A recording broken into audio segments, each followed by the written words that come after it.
Welcome to another episode of Complete Developer Podcast, the podcast by coders for coders about all aspects of creating your best life as a developer. I'm Will, the accomplished developer, author, and software architect. And I'm Beej, the journeyman developer sharing my journey in development.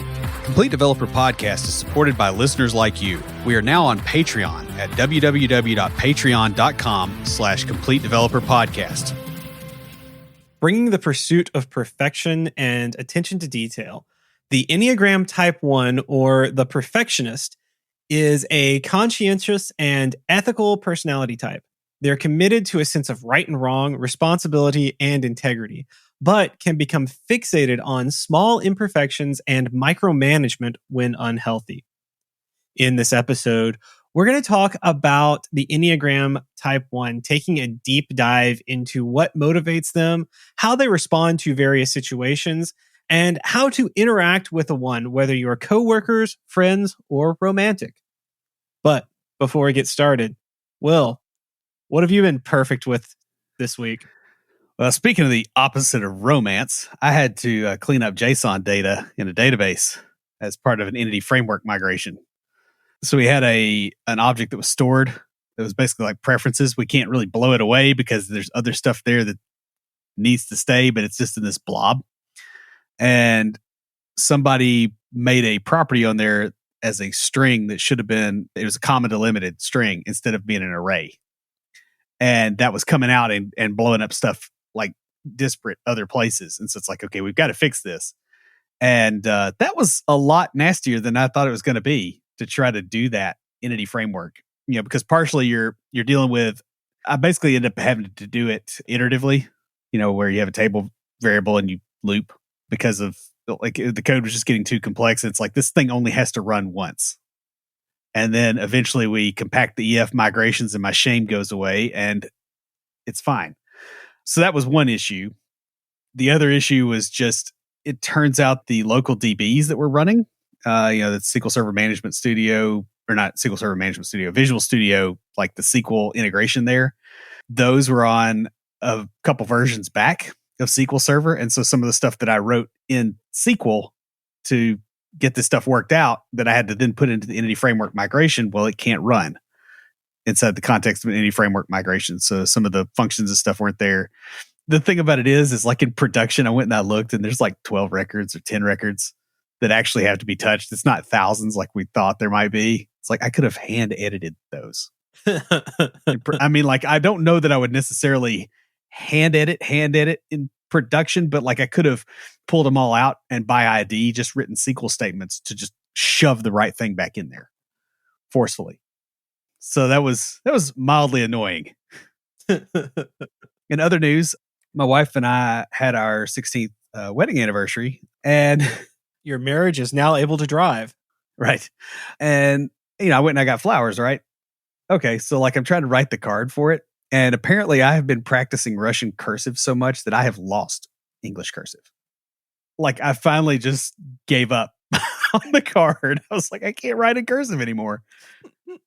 I can write a really nice looking Cyrillic, but there you go. Just write it to her in Russian. Yeah, it's like the other's just gone. Yeah, that's funny. Yeah. Found that mildly amusing. So how about you? Today is Lindsay Sterling's birthday. Like the day we're recording, not the day this episode comes out. This is going to come out like a month after her birthday. But yeah, that's kind of cool. And I just learned today that there are subtypes for each of the 9 Enneagram types. I was unaware of this. It's not in a lot of the literature. It's more of a new thing. But those subtypes are self-preservation, social, and one-to-one. A friend of mine sent me episode of the Typology podcast, which that's the podcast by Ian Cron, one of the authors of the book we're using. And it was basically deep dive into the Enneagram Type 2. And so in there, they talked about the guest he had on has written a book. Apparently, she wrote his favorite book on the Enneagram. And was talking about the different subtypes, and that's kind of her specialty within the Enneagram is the subtypes. And so I went and took a test. I am a 1-to-1 type 2, which is the seducer or the lover, apparently. And so for what that means, my friend who sent this to me, she took it. She's also a 2-wing 3, and she is the self-preservation subtype, which is the most like childlike subtype, taking on kind of a childish persona during stressful times and stuff. So yeah, it's interesting to go through that and learn about those. The other thing that was really cool is I like how they were talking about the two, like instead of calling it like the helper or the giver, they called the two the befriender, because the focus of the two is this desire to be liked. It's just they happen to, when that doesn't happen naturally, they fall back on this helping giving. I say we fall back on this helping giving to be liked. So I know we're talking about ones, but that was just kind of cool. I listened to that today because she sent it to me the other day, and she sent it to me yesterday, and I was going to listen to it on my way to trivia, but trivia got canceled, which was great because I had homework to do and I was actually able to get it done. So that was nice. So that's cool. In amazing, wonderful, just great other news, I'm going back to Albania next summer. Nice. Yeah. Global Ventures, the group that I went with in July, announced their 2022 trips. And they are Zambia, Honduras, and Albania. Well, they're summer trips, I should say. So I've already submitted my application for the trip. I shared their post about the trips and even wrote some Albanian in my thing. Unfortunately, Facebook translated it. So, like, I went to look at my post and it was all in English. And I'm like, but I wrote Albanian. You can see I could click a button to see the original post, but it just automatically translated it for me. It's finally given up on doing that to me with Russian because I keep like, no, I really want to read it in the original. Yeah, yeah. A lot of my friends from Albania, they post images that have words on it. And so I read those. And then in other good news, I got a 10-pack of non-alcoholic beer from Wellbeing Brewery, sort of a mixed pack thing. Some of the ones that came with, I've already had before. But then there's some new ones. Like tonight, I'm going to be drinking this intentional IPA, which first sip, let's see how it goes.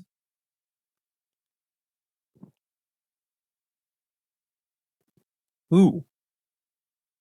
I have to look at what hops they have in there. That is really good. Ooh, there's the bitter.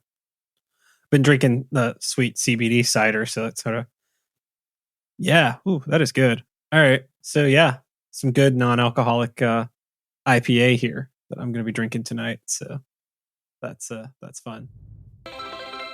Saving money is hard, especially when you have to pay for such perfection.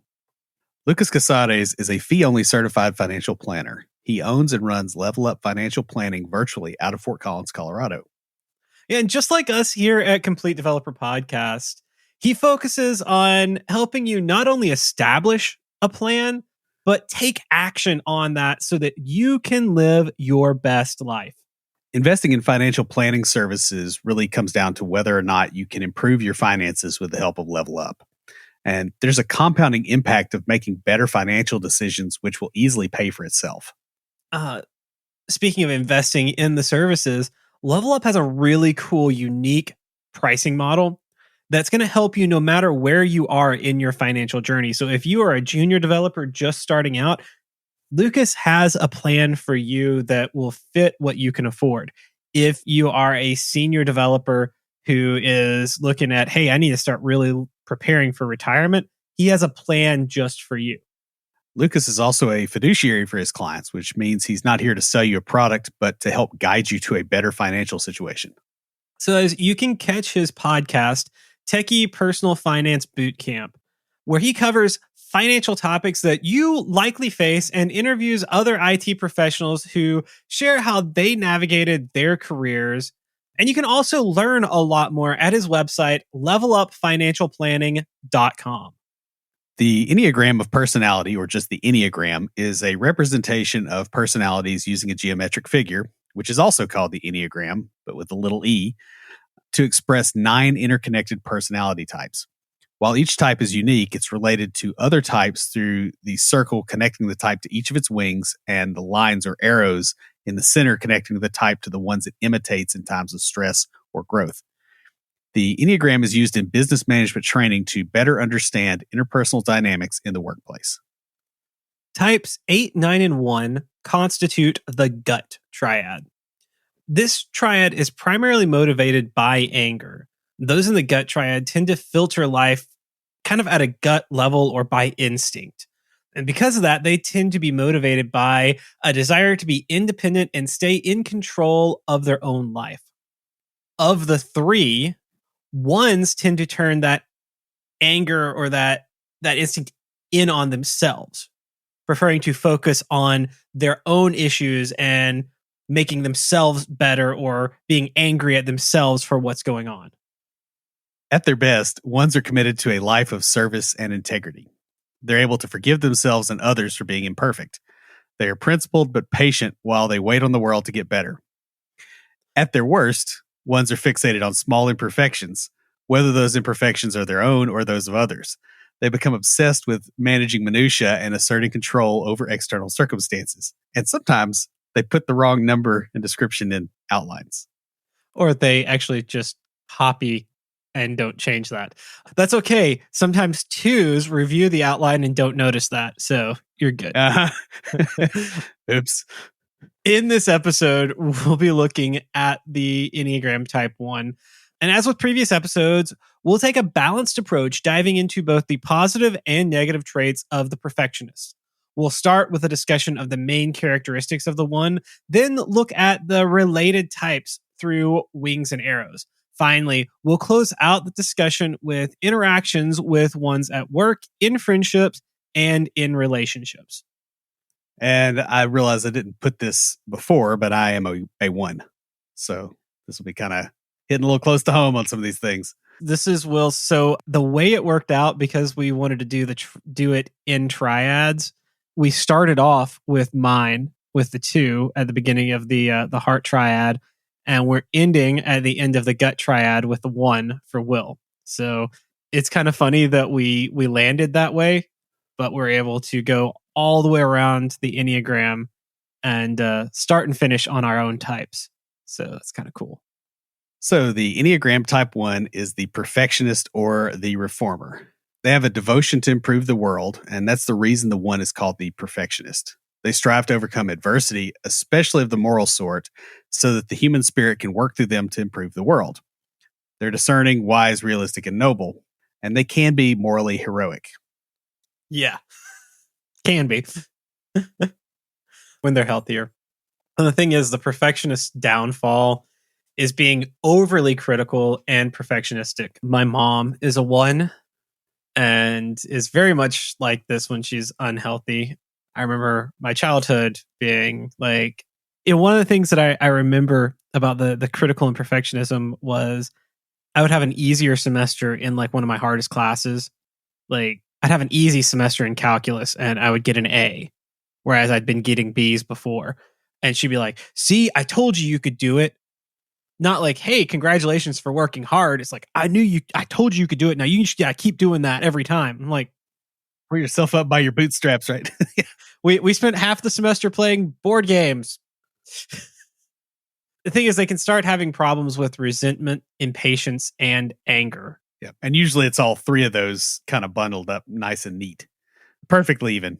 Yeah. The interesting thing is they come off as critical and perfectionistic to other people, but what the outsiders don't see is they are even more so toward themselves. Ones have a strong sense of purpose and they wish to be useful in the best sense of the word. They feel they have a mission in their lives and they aim to get it done. Now, this sense of mission doesn't stop the 1 from feeling like they need to justify their actions to themselves and others. This causes the 1 to spend an excessive amount of time thinking about the consequences of their actions. Yeah, I can see that. I have quite a few friends who are 1s, and it is very interesting because I will have them go, all right, we're going to do it this way.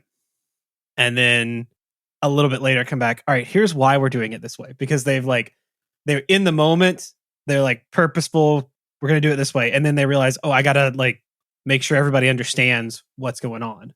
Other ones, when it's not like they can be over explanative. that a word? Did I make that up? I don't know. They justify too much. Yeah. We yeah. justify too much. That's the best way to put it. Yeah. As members of the gut or anger triad, ones can be grounded and in touch with their instincts. However, they can easily persuade themselves that they are only proceeding on logic and objective truth. In reality, no one does that. They can end up searching for a rationale for what they feel they must do. They rationalize all sorts of things when they think what they're doing is right, especially if they're feeling that it is the moral high ground or the moral right. They can justify just about anything. Of course, when I read that in the book, I was like, yeah, that seems like most people, but all right. I'm not sure that may not be just us. It's the degree. Yeah, it's the degree, and there's a little bit of bias when you are the type. You look at it and you go, oh, everybody thinks like this. And well, I'm thinking about how they act. Yeah. Well, see, what you're seeing is you're kind of almost filtering it through your lens. Because I do this as a 2 as well. Like, I expect people to think the way I do, and I see them behaving in a certain way. I see like and then it's the motives behind it, I guess. Like what they do and the why are a bit different. While trying to remain true to their purpose, ones will try to avoid being affected by their instinctual drives. And this can result in a personality type that has problems with repression, resistance, and aggression. They're often seen as having excellent self-control, but they don't feel like they do. That's the funny thing. It's like the better they are at exerting self-control, the more they realize how much they don't have self-control and how many areas they need. As you learn more, you learn how much you don't know. And so they take that not as, oh, hey, look how much I've already got and there's a lot more to go. They look at it as, I have no self-control, and don't ever look back at how much control they do have. If they're not careful, ones can end up feeling as if they have to keep a lid on their emotions to avoid hurting the people around them. I can confirm that. I feel that way about 90% of the time. And it's better than it used to be. But that's definitely a thing. It's not, a lack of emotion. It's like, no, I realize I have to control that. Yeah, I can see that. I had a friend of mine and I were talking, and she was telling me about being a 1 and just telling me about her own way of processing things. And she was like, I didn't really know how to handle the situation. So I probably came off as rude because I was just being very direct and matter of fact. Now, as children, a lot of ones, actually most of them, try to be perfect. They do this by knowing the rules and following them to the letter. You'll often see this when talking to a younger one, as they'll spend more time comparing themselves to others than talking about themselves. A great example of this, like the quintessential one, is Hermione Granger from Harry Potter. Yep. That reminds me of quite a few people I grew up with and myself at a younger age. As kids, ones are really hard on themselves, and they often shy away from sports and other group activities where they might not excel because perfection is their goal and they can't get there. Yeah. If you know you're not going to be able to be perfect at it, then why try? I've talked to a few ones who were like that in different areas of their lives. So, as children, ones do tend to ask a lot of questions about the right way to do things and can often take responsibility for things that aren't their fault. It's funny because I'm quite sure that my oldest niece is a 1 just based on being around her, and this fits her to a T. Yeah, so I'll give you an example. There was a kid that bullied me quite a bit in 8th grade, and it was constant, right?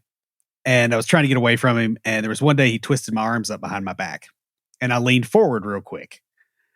And when I did that, of course, he comes forward to see what I'm doing, and then I stood back up real quick, and I basically headbutted him with the back of my head right in the face, and blacked the whole left side of his face. I mean, just wrecked him.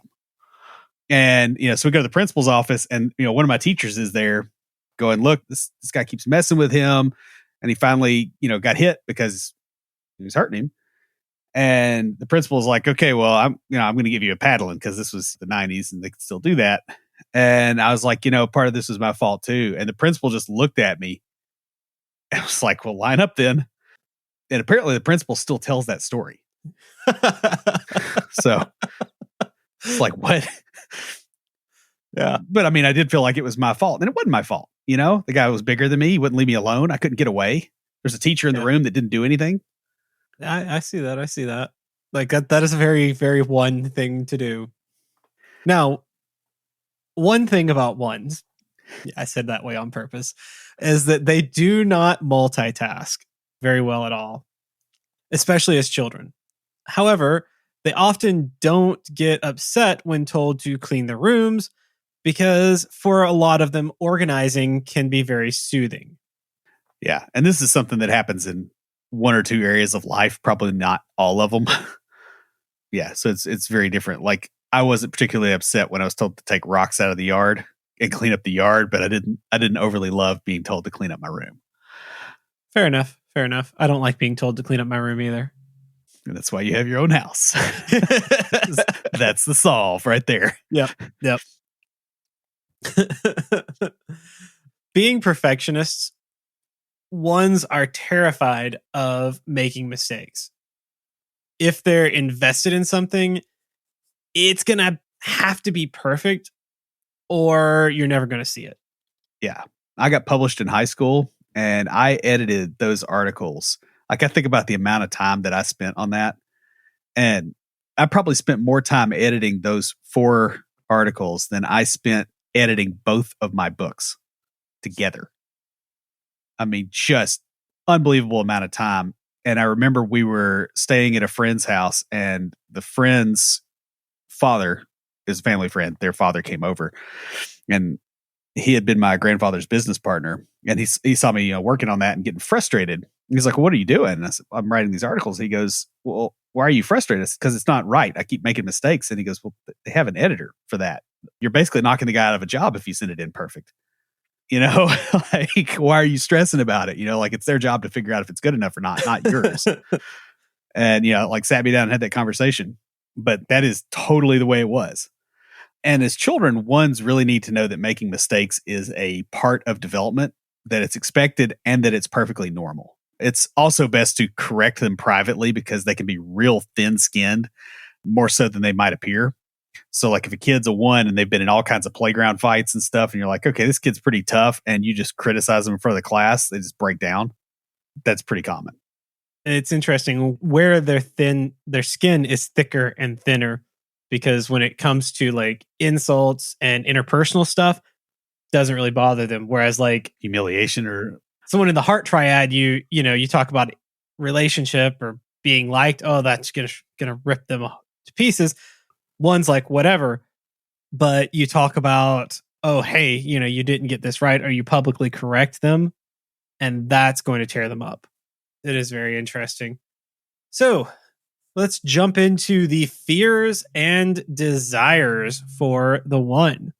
The basic desire for the reformer is to be right, and not just like be right as in have the right answer, but more like morally correct, morally right. Want to be consistent with their ideals and live in such a way that they're beyond criticism. Because this is a way to kind of dodge the thing that they fear. They have high expectations of themselves and of others.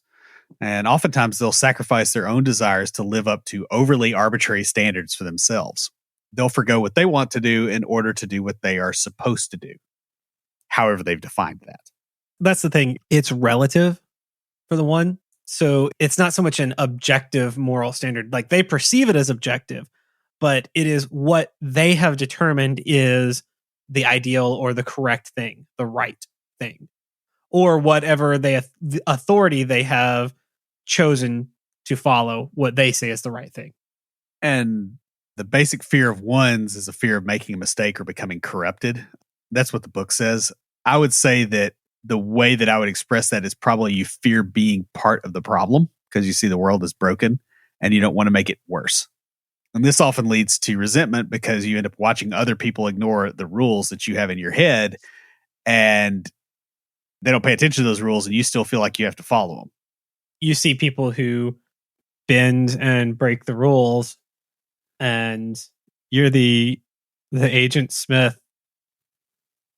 This place stinks. Yeah. Yeah. To Neo breaking all the rules. Right. These tendencies can also lead to some issues with boundaries, because the one can become a bit puritanical towards the rest of the world. Think of the church lady from the Saturday Night Live skits. And bear in mind that this mindset, you're thinking about it from like the church lady from the skits, but imagine if that church lady coded. Yeah. And had an opinion on design patterns. And now look around your office and you found all the ones. I'm just saying. Yeah. That makes a lot of sense. So examples are healthy, average, and unhealthy. So we'll talk about kind of like what the ones look like at different stages of health. A healthy one is wise and discerning. They accept reality for what it is and become realistic, taking the best action they can in the moment rather than sticking perfectly to what they consider ideal. They still maintain their integrity, but they don't allow the perfect to become the enemy of the good. They're not overzealous about it. They're not like, all right, they know what should be done, but they also understand, hey, in going towards this, I'm thinking of church, but like, we have our Saturday morning prayer. We have people get up and give talks for 10 minutes. The healthy one realizes, hey, I don't have to be exactly at the 10-minute mark when I end. I can end a little early or a little later than that, and it's okay. Yeah, and nobody will notice is the other important thing. I can go a little bit over the time to get the message across. Ones that are healthy are also conscientious with strong personal convictions. They do try to be moderate, rational, disciplined, and mature, but there's stuff they won't budge on. That is very true. All the healthy ones I know are exactly like that. These are things that are opinions, but these are things that are, no, these are not negotiables. Yeah, it's an iron hand in a velvet glove. Yeah, exactly. An average one, however, tends to be dissatisfied with reality. They're very idealistic and judgmental of others. They can easily become workaholics. Very, very easily. Yeah, and along with this comes being opinionated, scolding, moralizing, sometimes just straight up abrasive, and indignantly angry. You'll commonly see them in comment sections on websites, as well as advocating for various moral crusades and causes. So if they're on the news doing that, there's a pretty good chance. Or fussing at their children who worked very hard to get that B, saying, you worked a little bit harder, you could have gotten an A. Not that I had one mother who was like that at all. That's the way both my parents were. I don't know that that's necessarily a one thing, but an unhealthy one can be extremely self-righteous, dogmatic, intolerant, and inflexible. All the time rationalizing their own actions that may even at times go against what they claim to believe, but they're able to rationalize it for the greater good. They'll focus too much on the imperfections of others while ignoring their own. And at the worst, ones will condemn others and become cruel and punitive. And I've been through a few phases in my life that were kind of like that, where I was not in a healthy place. And it's like, yeah, you were pretty rough on the people around you. Sorry. Yes, you were. Yeah. Says the two. No. People forgive you and get used, get used to it, but they forgive you and understand that, hey, you're going through stuff. It's just that you don't, because you got to be perfect, and so you still remember it. Oh yeah. The defining deadly sin of the one is anger, or probably more properly, really strong resentment, because it's not like explosive anger; it's just like a constant burn. And it's more of an internal, like anger at themselves than at other people. And the way that comes out can be kind of intolerant and self-righteous towards other people when they're unhealthy. But yeah, it's more of an internal focus on themselves anger. Ones often have an innate belief that being strict with themselves will justify them in their own eyes and in the eyes of others. They tend to disconnect from and distrust life, seeking instead a greater good. And if that doesn't sound familiar from a 20th century history book, go read one.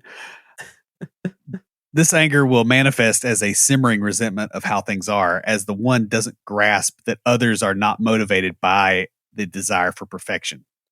Their inner critical voice can become indistinguishable from their own personality, and they don't just apply it to themselves. That's when it really gets annoying for the people around the ones, is when they start externalizing that inner critic. Yeah. Or going, well, your room's messy. And, like it motivates me that my room's clean because I feel like that makes me work better. And, obviously you don't care about that because your room's messy. We've never had that conversation before.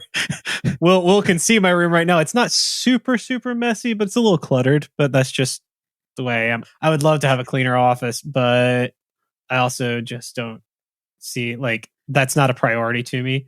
That's funny because for my mom, it is. Just looking at the difference between people, like I'm more about like going out and being with friends and helping people and stuff like that. My mom is very much about cleanliness is next to godliness and have to have a clean house. Before you can do anything else, you have to have a clean house. Yep. And she obviously is a 1, and I am not, very much not a 1. Yeah. I mean, I'm that way to a limit. Like I want my workspace to be clean, and I want stuff that's kind of in my sight on the regular to be clean. So I don't know if you remember, like my old house had, they had built on to they basically took the back porch and made it into a sunroom. And coming out right by where the TV ended up was a garden hose outlet sticking out into that room. And so when we bought the house, I had a guy come over to do work, and he's like, okay, what's the first thing you want me to work on? And I said, that right there. And he goes, that's such a small thing. And I'm like, yeah, but I see that when I walk in the door. And then I'm like looking for everything else that's wrong. So, which probably didn't make me seem like too good of a client, but hopefully I fixed that. Hey, it was work, and you knew exactly what you wanted. Like, depending on the Enneagram type of your repair guy, I guess it was actually kind of a 1 too. So it was probably pretty reasonable. It was just kind of surprised, like, hey, you've got some other problems that maybe are a bigger issue. It's like, nope. No, makes sense. You pick the next one, but this one goes first. And the thing about it is as a 1, you don't want to be criticized for something you could have prevented by being more disciplined or caring more or focusing more or working harder, those kind of things. And so you end up overdoing things to avoid criticism. And this also means that you avoid a lot of meaningful experiences and life goals because you have a fear of those things not being perfect, or because you're trying to be perfect somewhere else and then you don't have the time to handle something, that you should be able to handle. And then you end up resenting all the people who make different sets of choices.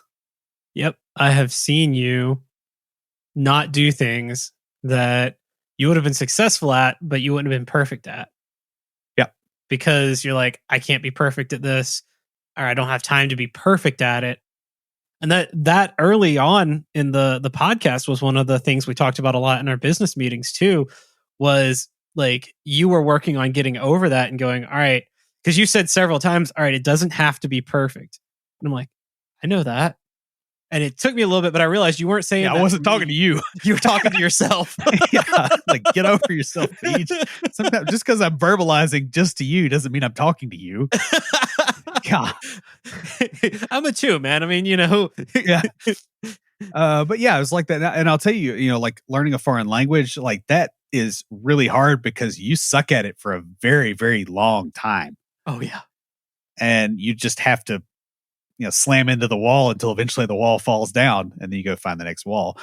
You really, really want to be terrible at something for a long time, Play guitar. learn to play an instrument. Doesn't have to be guitar, Yeah. any instrument. Just learn to play an instrument. Oh yeah. Yeah. You're gonna be horrible. And like you'll get better. But oh yeah, it's I don't have jealousy for those who have like the natural talent, but it's cool for them. That's what I'm gonna say. So sitting atop a boiling kettle of resentment, ones will often feel like they can't express negative or imperfect emotions, either because they'll be judged for them or because the resentment has built up to the point where it's dangerous to release it. I had several relationships like that, before I really kind of nailed this down, where it's like, hey, like if I'm getting irritated, maybe I ought to say something before I'm just furious. Mm-hmm. And, I think that's something everybody has to learn, but it's definitely, you feel like you're less of a person if you go, hey, I didn't appreciate that when you did this. Yeah, that makes sense. That's a big thing for the ones and the nines. The whole triad has issues expressing negative emotions. The eights tend to do it in an overkill angry fashion, whereas the ones and the nines tend to be like, nines are I don't want to rock the boat, and ones are I don't want to look bad. So they hold it in until they boil over. Now, because of the resentment and the need to bottle up emotions, ones tend to deal with some severe depression, nervous breakdowns, and they have a lot of suicidality. Not as much as the fours, but they still do. There's also a strong correlation to depressive and obsessive compulsive personality disorders. Yeah. Which makes sense. So let's talk about the wings and arrows. Ones with a 9 wing are idealists. So they tend to be more introverted, detached, and relaxed. They are also more idealistic and objective, spending more time on thinking before they start talking. Yeah. I know some one wing nines, and they are very much that sort of careful with their words. Yeah. Very, very deliberate in what they say. Just thinking about, I don't know, about a month ago, I was out with some friends, and one of them is a one wing nine. We're sitting having coffee and just chatting. And she gave me some really, really good advice. What's funny is I was telling her husband the other day, I'm like, man, I followed that advice the last few weeks and it has made a huge impact on my life. But we're talking, she didn't just go like, oh, you should try doing this. Like, she was like, you know, and she thought about it, and she was like very cautious and very deliberate in the way that she gave the advice. At first I thought she was trying not to hurt my feelings, but as I studied the ones a bit more, I'm like, that's very much her.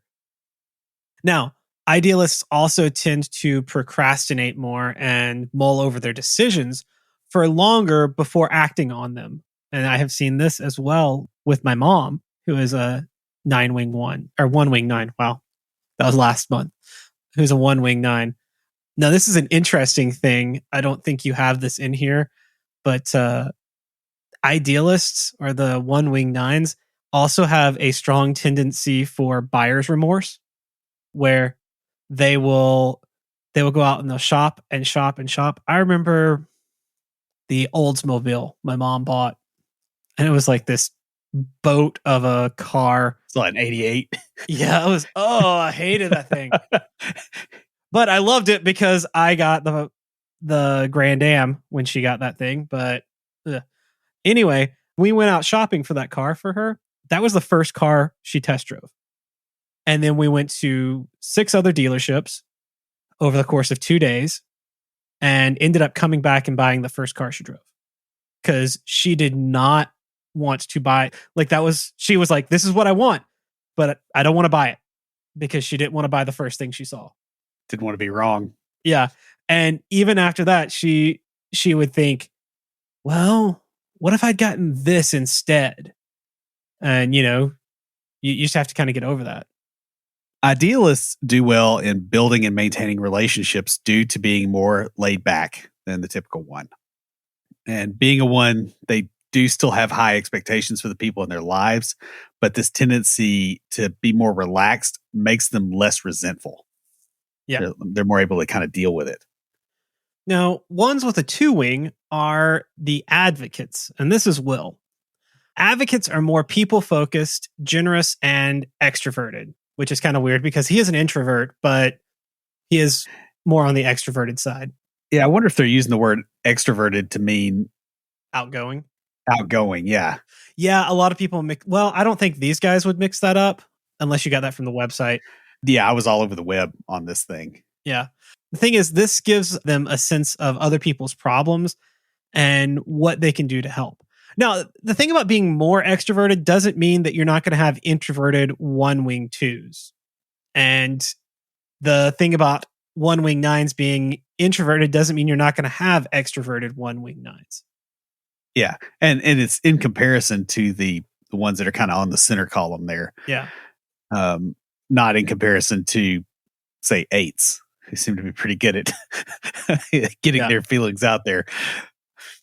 So when healthy, this empathy that the 2 brings to the 1 helps them with their interpersonal relationships, because 2s are all about relationships. We are the befriender. And by the way, I love that term. I'm going to use that from now on. But when they aren't healthy, it tends to make them more critical and controlling of other people. Unhealthy 2s can be a bit manipulative. And so that comes into the 1 here in the advocate.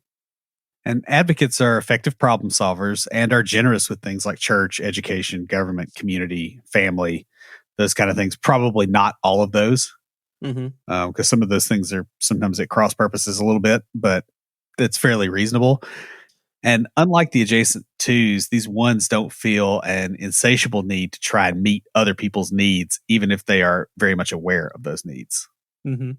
I have had someone tell me once that they're like, yeah, I can sense what other people are, like their motivations.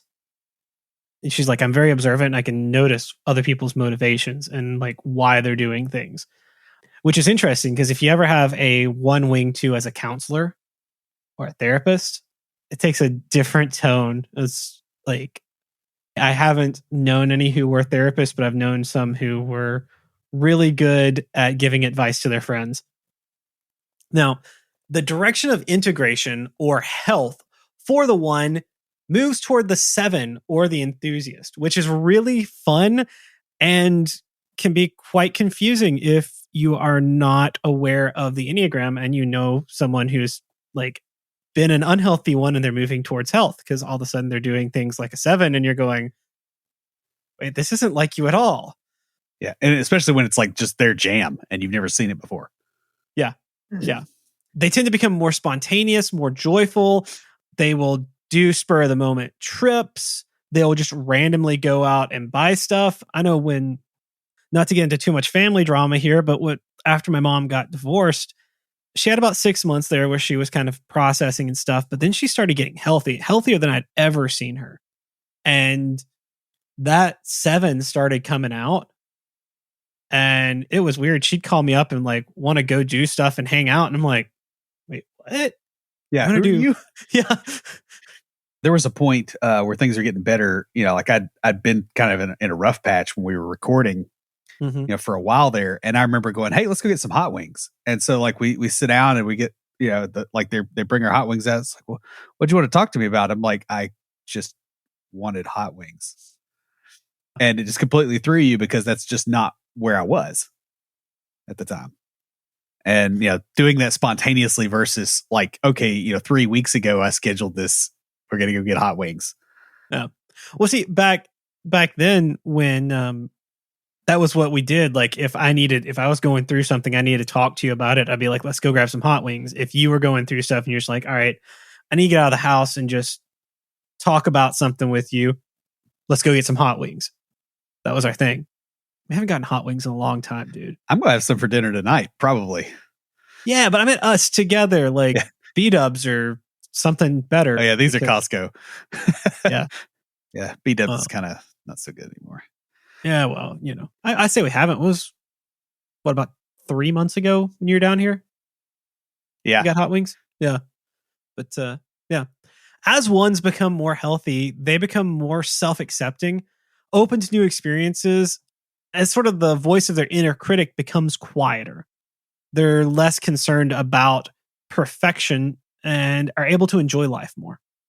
And when ones become more healthy, their focus shifts from being about what's wrong with the world towards what's right about it. So like you start looking at the imperfections and go, that's the way things are supposed to be because we get stuff from that. Yeah. No. Interestingly, this often happens to ones when they go on vacation because they're not as responsible for fixing things. I don't have a frame of reference for that one because it's been a while since I've been on a vacation. Such a typical one thing to say. I'm spending my vacation time going on mission trips, which is such a typical two thing to do. So I can't really complain too much. Whereas mine's like working on my own stuff. So in the other direction, or the direction of disintegration or stress, the ones become more like a four or individualist. So their inner critic takes over and their need to control and perfect their world gets to be in charge. They'll become more resentful of others having fun. And they'll also start to get more upset when they're criticized and slip into depression. I've seen this with several different people in my life who are ones, where they're going through some stressful stuff and they do, like you say, even like the slightest thing, like, they could be taken negatively. Yeah. I mean, it's not even like you actually meant it that way. Yeah. Or like you just be like, hey, your shoelace is untied. And it's, yeah. Don't you think I know how to tie my shoes? What else do you not think I can do? Go to the bathroom by myself? Do I need a helmet? Like that's just over the top. And the other thing, and this is something I've noticed when I'm kind of down in the dumps, is you start feeling the weight of all the obligations that you've got and you want to get out from under them. So you just want to walk away from everything.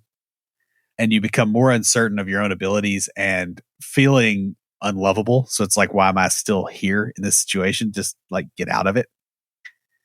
Now, under a lot of stress, they'll become extremely angry and critical of the people around them. And yeah, I've seen that too.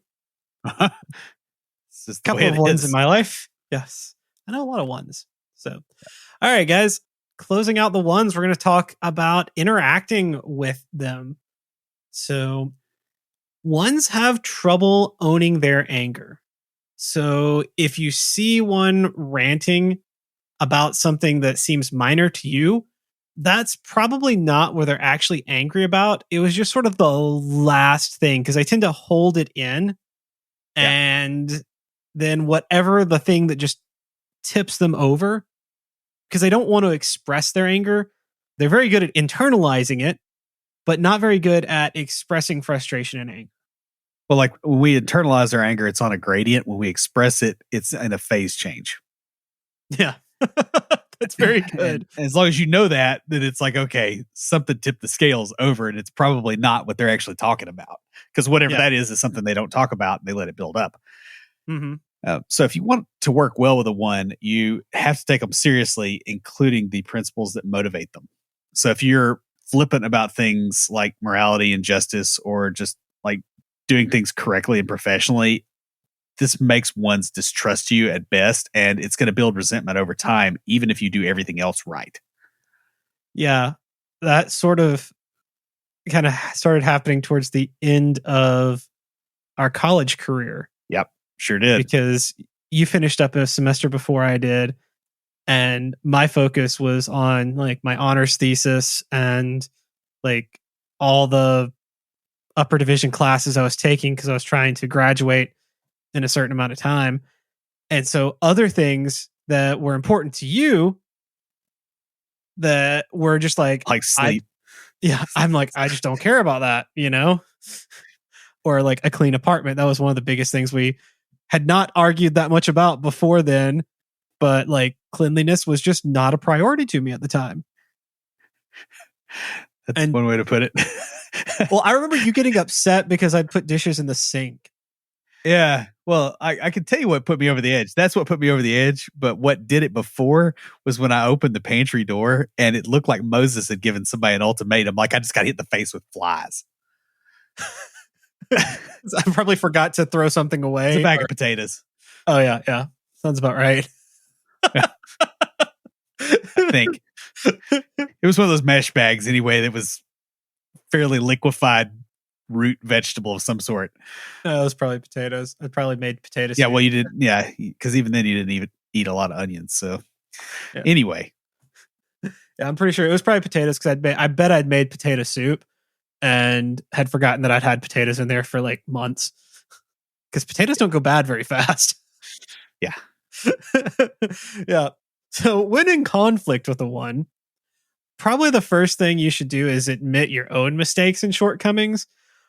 They're going to know about them anyway, but acknowledging them will help keep the resentment from bubbling up. That is something that took me a long time to realize about Will. Because I see it, just because I don't mention it. And if you don't mention it, I still know it's there and it's going to tick me off. Yeah. Yeah. Yeah. And, also the whole thing about, in addition to that, giving feedback privately. So don't make them, don't make other people notice their mistakes as well. After a conflict, be sure and give the one some time to reflect on the situation as well, alone, probably, or definitely if needed. Don't follow them around trying to resolve the situation immediately, because you've got to kind of let the inner monologue work through everything. Otherwise, it's just going to be like, why won't they leave me alone? And they're probably already pretty close to the edge anyway, and you're just going to ride them right over it.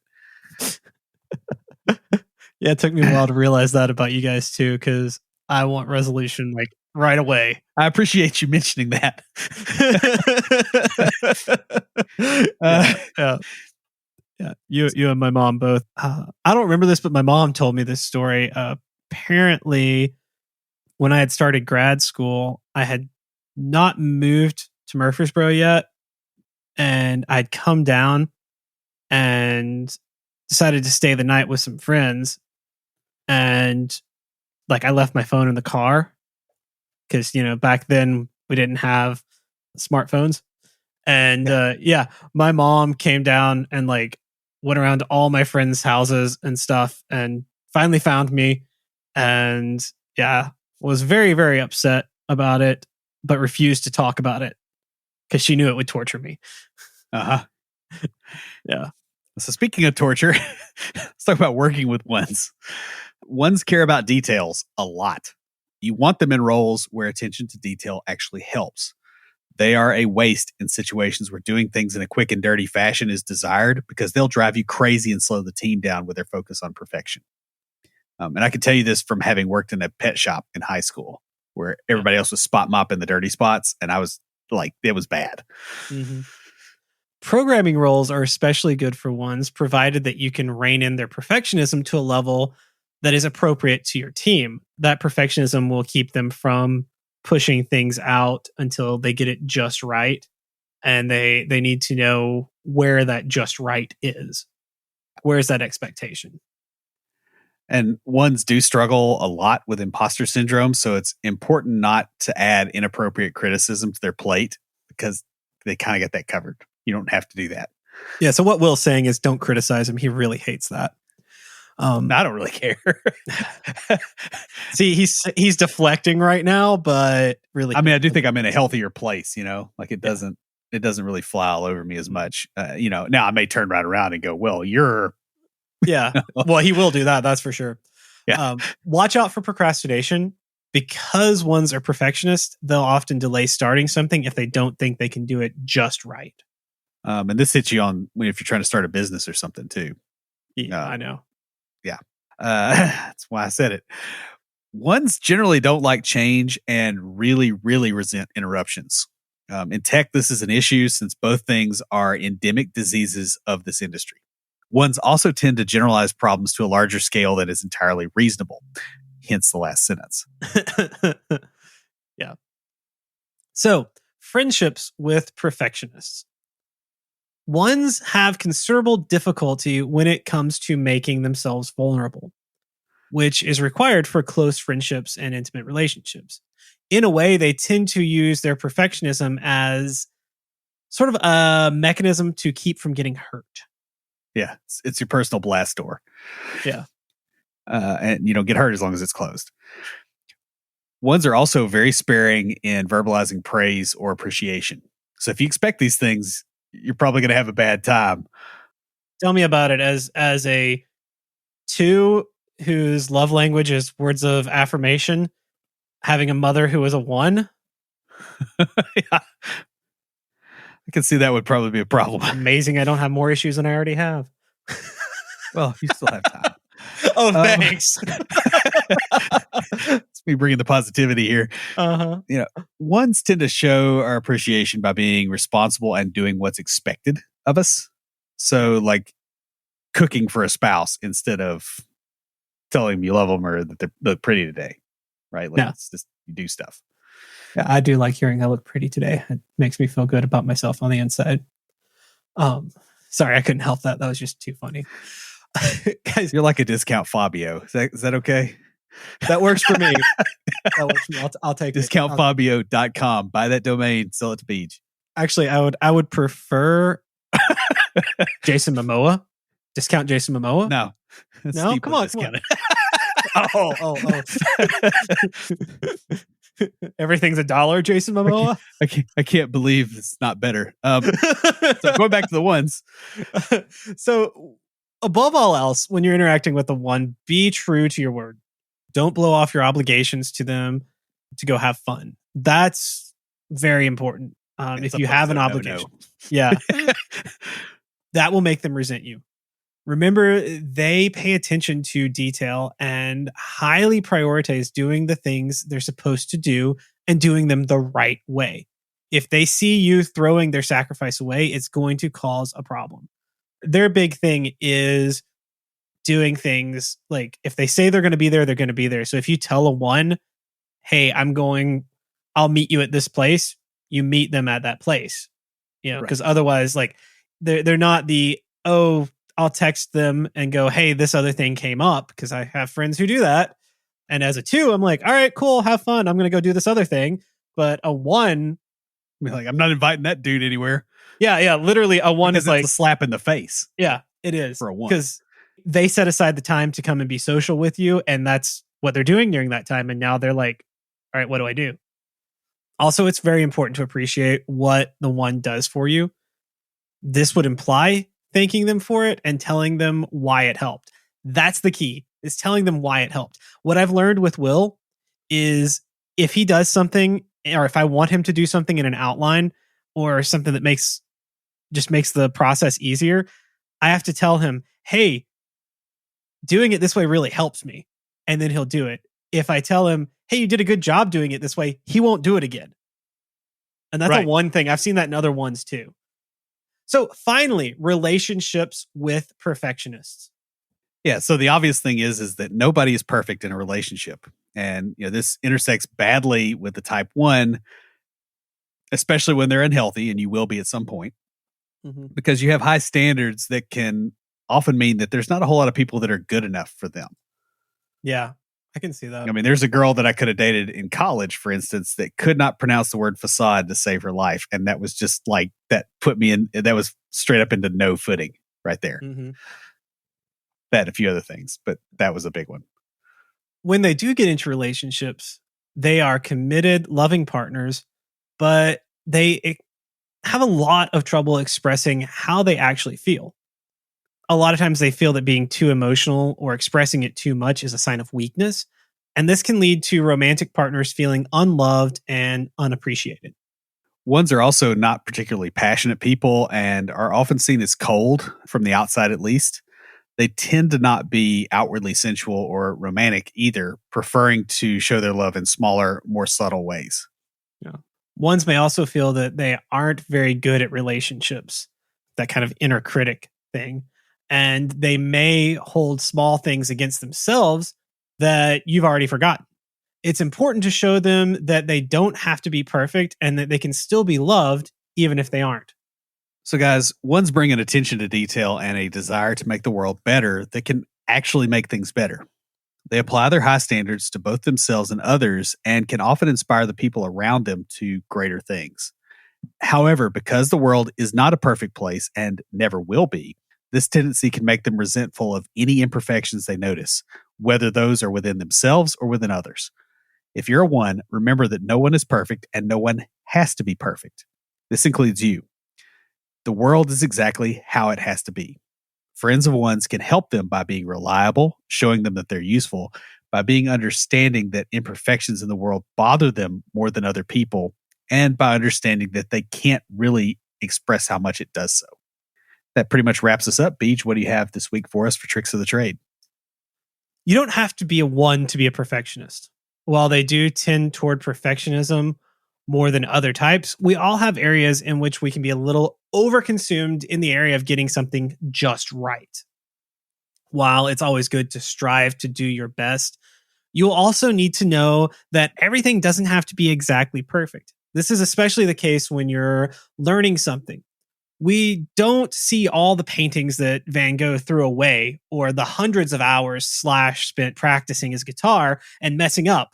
What we see is a result of all that work. Sometimes we can get this idea that if we don't do it perfect the first time, then it's not worth doing, or if we mess up something, that we need to just throw the whole thing away. Don't stop because you aren't perfect. Instead, use that lack of perfection to galvanize you to keep going and getting better. That's pretty much all I've got. Stand by for Titanfall. If you have a question or comment, please email us at neckbeards@completedeveloperpodcast.com. Our theme music is an excerpt from Stand By for Titanfall by Pure Bells, available on SoundCloud and licensed through Creative Commons. For references, show notes, and extra tips and insights, be sure to check out the website at completedeveloperpodcast.com. Help us make the show possible by supporting us on Patreon at patreon.com/completedeveloperpodcast. You'll get extras, including a weekly aftercast where we discuss the topic of the week and bonus material with some of our patrons. You can also follow us on Twitter at CompleteDevPod, like our page on Facebook, and follow us on Instagram to keep up with news about the show. Join the conversation anytime via Slack by signing up at slack.completedevelopernetwork.com. Thanks for listening. See you next time.